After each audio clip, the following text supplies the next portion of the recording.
नमस्कार दोस्तों, सब ठीक ठाक है ना।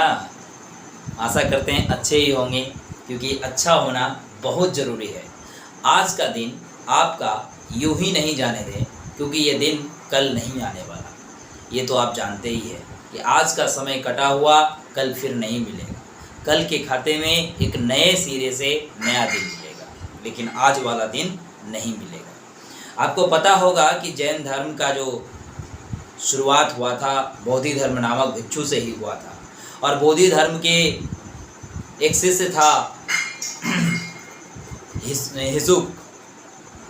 वो अब उनको उत्तराधिकारी सौंप दिया था, क्योंकि एक समय वृद्धावस्था जाने के बाद किसी न किसी को काम सौंपा जाता है। इसी रूप से बोधि धर्म ने अपना शिष्य हिसुक को अपना उत्तराधिकारी माना और उस बौद्ध धर्म के जैन धर्म को आगे बढ़ाया।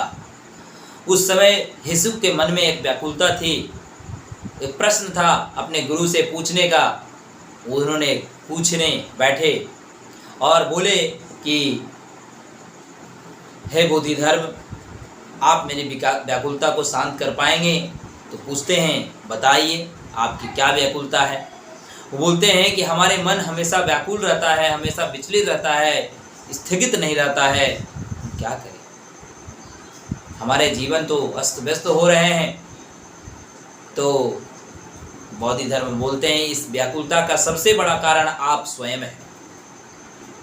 आप अपने मन मस्तिष्क को जितना शांत रखेंगे उतना ही सफल स्वरूप होगा, और इसे आपको जड़ से खत्म करने होंगे। जितने भी कुटनीति वाली बातें आते हैं मन में, उल्टी सीधी बातें आते हैं, उसको आपको धक्का मारना होगा, हटाना पड़ेगा। तब जाकर के आपकी मन शांत होंगे।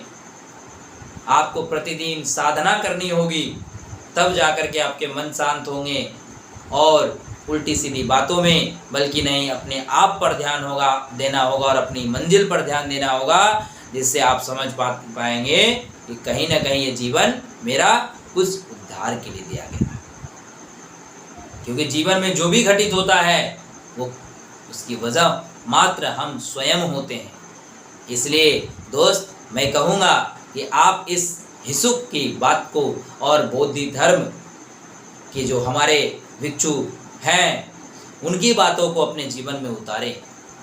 मैं कहना चाहूँगा कि आज के इस संशय में अपने जीवन को किस तरीके से अच्छे बना पाएंगे, ये सब बातों को ध्यान देना होगा। कहीं ना कहीं ये बात आपको जीवन में उतारनी होगी कि कौन सी बातें हमें परेशानी देता है, कौन सी बातें हमें आराम दे रहा है, कौन सी बातें दुख दे रहा है, कौन सी बातें खुशी दे रही है। उसके बाद उसी उपरांत से आप आगे चल बढ़ सकेंगे, अन्यथा आपके जीवन में दुख ही दुख होगा। आपको पता है, पहले के जीवन में लोग शिक्षा ग्रहण ज़्यादा करते थे, सात्विक भोजन करते थे, अच्छे पानी पीते थे, कहीं न कहीं जिससे उनका जीवन अच्छा होता था, जिससे उनका जो जीवन जीने की आयु होती थी वो ज़्यादा होती थी। आज हम लोग जो इंसान हैं दोस्त, कहीं न कहीं ऐसे वैसे अचरे कचरे बहुत खाते हैं, कम पानी पीते हैं, कम साधना करते हैं। कम साधना तो छोड़िए, सही बहुत लोग करते ही नहीं हैं। सुबह उठे, मुँह धोए, काम में निकल गए, सुबह उठे मोबाइल लेके चालू हो गए, सुबह उठे मतलब अपना सब चीज़ चालू, लेकिन अपने शरीर पर कोई ध्यान नहीं देता है। इसलिए आपकी मन को विचलित करने का एकमात्र साधन आपका ही मन है, आप ही हो।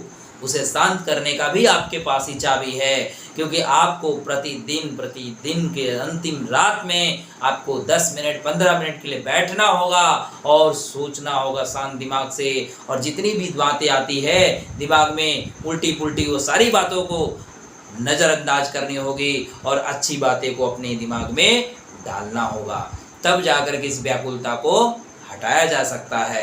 दुनिया की कोई भी ऐसी बात नहीं है फ्रेंड जिसे आप नहीं हटा सकते, कोई भी ऐसी खराब बातें नहीं हटा सकते। हाँ, समय लग सकता है उस चीज़ को हटाने में, उस चीज़ को दिमाग से निकालने में, लेकिन मैं कहूँगा अगर आप अडिग हो जाओ तो वो सोच, वो यादें हटाई जा सकती है, बशर्ते आप कितने मजबूत हैं। इसलिए मैं यही कहूँगा कि आप अपने जीवन को इस तरीके से बनाइए कि आप किसी के और के चाबी पर ना चल के अपने आप के चाबी पर चले, जिससे आप सुधर पाए। जीवन बहुत ही कूटनीतियों से भरा रहता है। आसपास के जो लोग हैं दिमाग है विचलित कर देते हैं। ध्यान दीजिएगा इस बात को। हमारा आज का दिन, हमेशा ध्यान दीजिएगा, समय बहुत बड़ा बलवान होता है। आज का समय चला गया तो फिर कभी लौट कर नहीं आएगा। आप बोलेंगे कि अरे यार, आज तो जो डे है, आज जो तारीख है, वो तारीख तो फिर से अगले महीने में आ जाएंगे। ज़रूर आएंगे मेरे फ्रेंड, लेकिन जो आपके जीवन में ये दिन जुड़ गया और जुड़ने के बाद आपके जीवन से घटा जा रहा है, हमारे दोस्त नहीं आएगा। इसलिए वाकई जो समय है उसका सदुपयोग करें अपने जीवन में, अपने जीवन के लिए, अपने अच्छे लोगों के लिए, अपने परिवार के लिए, अपने समाज के लिए, न कि यूं ही गंवाएं। आप जीवन जी रहे हैं, आप इंसानी रूपी एक शरीर लेकर आए हैं, तो जरूर कुछ करके जाएं, तभी जाकर के आपका ये दिन सदुपयोग होगा, अन्यथा नहीं होगा मेरे फ्रेंड। और जाते जाते मैं आपको ज़रूर एक बात कहूँगा कि कहीं ना कहीं औकात तो लोगों को डरा कर भी बनाई जा सकती है। इज्जत कमाने के लिए प्यार बांटना पड़ता है।